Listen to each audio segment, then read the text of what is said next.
Tom is going to comment on what is contemplation, the first 3 chapters in New Seeds of Contemplation.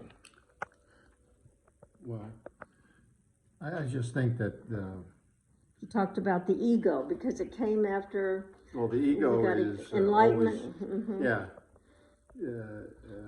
There can be an enlightened ego. I think that's possible, but the ego has to be transformed, since by its very nature it's superficial.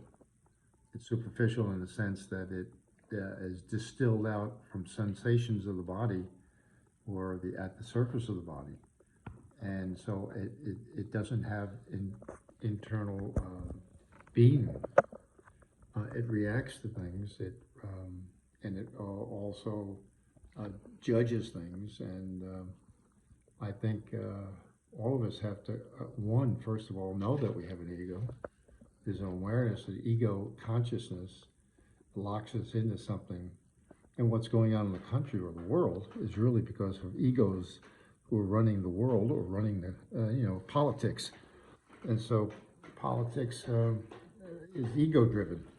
And so how do you get first to identify the ego in terms of its presence in your life and how it's part of what we call conditioned consciousness, which means that for years we are reinforced to think certain ways, and those models are laid down as neural pathways in our brain.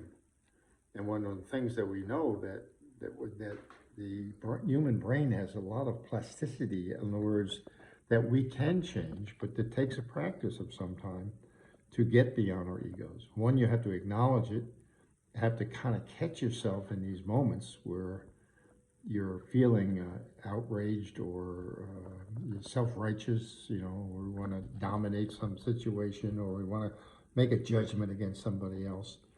And the spiritual practice says, don't dominate, don't react, don't judge, now let go and surrender, which is like, that's death to the ego. Sometimes there's a death to the ego. I mean, a healthy ego has to grow, and it's through the process of death and resurrection. And then the ego gets transformed. See, we can't dismiss the ego and say we could live without an ego, because the ego is the center of human consciousness. So what you want to do is maintain the ego, but let it die so it's transformed, because in the transformation, it's connected to something bigger than itself. It's higher than itself or deeper than itself. And then it has a sense of humility because it knows it's only a part. And so I think that's like that part and particle and wave, that it's only a particle, not the wave.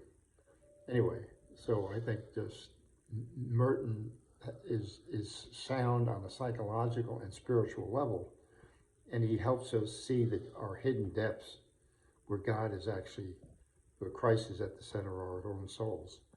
But we have to get into the interior castle to find him, and that's not an easy job. So I think it's an invitation that we have something so deep in us that is, and so beautiful, because it's the light of being. Merton saw that on Walnut Street, that we all walk around shining like the sun.